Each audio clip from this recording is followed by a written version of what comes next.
সেই মুখ ফুটে আমাকে এমন কিছু বলবে আমি আশা করিনি। রাত থেকে মেয়েটা আমাকে একের পর এক শক দিয়ে চলছে, আর এখন আমি প্রতি উত্তরে কি বলবো তাই বুঝে পাচ্ছি না। আমার মনে অনেকগুলো কথা ঘুরপাক খাচ্ছে।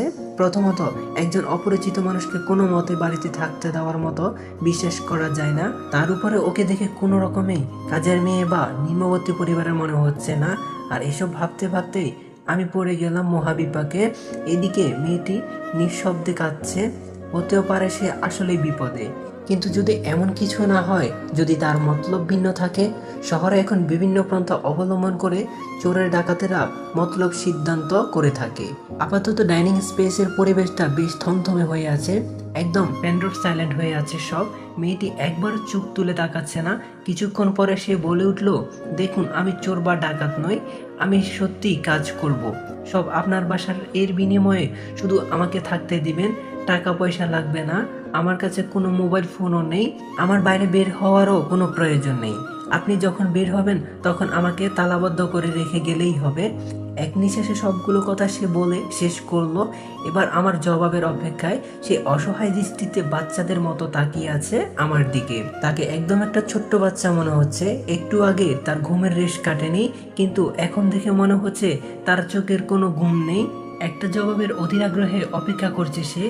মাথায় অনেক কিছু ঘুরপাক খাচ্ছিল, কিন্তু পরক্ষণে মনে হলো যদি সে আসলে বিপদে পড়ে থাকে আর আমি এই মুহূর্তে তাকে বের করে দিই, তাহলে তার অনেক বড় বিপদের সম্মুখীন হতে পারে। আর আমার আগে পিছিয়ে তো কেউ নেই, আমাকে কি করে বা ক্ষতিগ্রস্ত করবে। আগে মাহেরা ছিল, মনের মধ্যে একটা ভীতি ছিল, তাকে আগলে রাখতে হবে, তার জন্য হলেও আমার বাঁচতে হবে। কিন্তু এখন এমন আর কিছুই নেই। আর বেশি থেকে বেশি কি হবে, ডাকাতি, আমাকে মেরে ফেলা। আসল কথা হচ্ছে, যদি আমি মরেও যাই কোনো অ্যাক্সিডেন্ট হয়ে, তাতেও কোনো দুঃখ থাকবে না। তার একমাত্র কারণ হলো আমার মনটা আরো 3 মাস আগেই মারা গেছে, এখন একটা জীবন্ত লাশ হয়ে বেঁচে আছি। এই দেহের মৃত্যু হয়ে গেলেই ভালো। তারপর আমি মেয়েটিকে উদ্দেশ্য করে বললাম, আপনি থাকতে পারেন, কোনো সমস্যা নেই।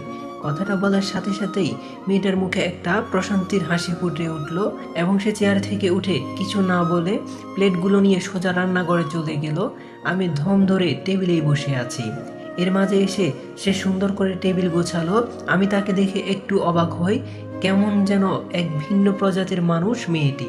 হঠাৎ ঘড়িতে টিং টিং আওয়াজ হচ্ছে, তাকিয়ে দেখি 10টা বেজে গেছে।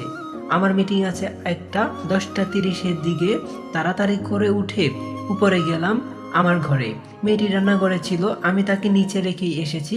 তাড়াতাড়ি করতে গিয়ে তুলে আনতে ভুলে গেছি। আমার এই বদ অভ্যাস আর ভালো হলো না, প্রায় প্রতিদিনই এমন করি। অলরেডি আমি শাওয়ারের নিচে দাঁড়িয়ে আছি, এখন কি আর করার। একেবারে গোসল শেষ করেই বাথরুম থেকে বের হতে হবে। শাওয়ার শেষ হওয়ার পরে বাথরুমের দরজা খোলার সময় দেখি হ্যান্ডেলের মধ্যে তৈলটা ঝুলিয়ে রাখা। বুঝতে পারলাম মেয়েটি রেখে গেছে হয়তো, কারণ ছোট বুয়া তো 3 দিনের ছুটিতে গেছে। শরীরে মুছে তৈলের পরে ঘরে আসলাম, দেখি খাটের উপরে আমার নেভি ব্লু কালারের একটা শার্ট, ব্ল্যাক ফর্মাল প্যান্ট আর ব্ল্যাক একটা টাই রাখা। অনেকগুলো কাপড় আয়রন করিয়ে আনানোর পরে নিচে রয়ে গিয়েছিল, ওখান থেকেই বেছে এই কাপড়গুলো এনে দিয়েছে সে। এবার আর অবাক হলাম না, তার কারণ হলো সে আমাকে অবাক করার কর্মকাণ্ড করেছে প্রায় 18 থেকে 20 ঘন্টা ধরেই। রেডি হয়ে নিচে এলাম, মেয়েটিকে আশেপাশে কোথাও দেখছি না, হয়তো বা রেস্ট করছে। এমনিতে তার শরীর বেশ খারাপ ছিল। মেন গেট দিয়ে বের হব, ঠিক তখনই পেছন থেকে চমক জাতীয় কিছু পড়ার শব্দ হলো। তাকিয়ে দেখি হলদে পরীর হাতে একটা টিফিন বক্স নিয়ে দাঁড়িয়ে আছে, তার হাত থেকেই চমক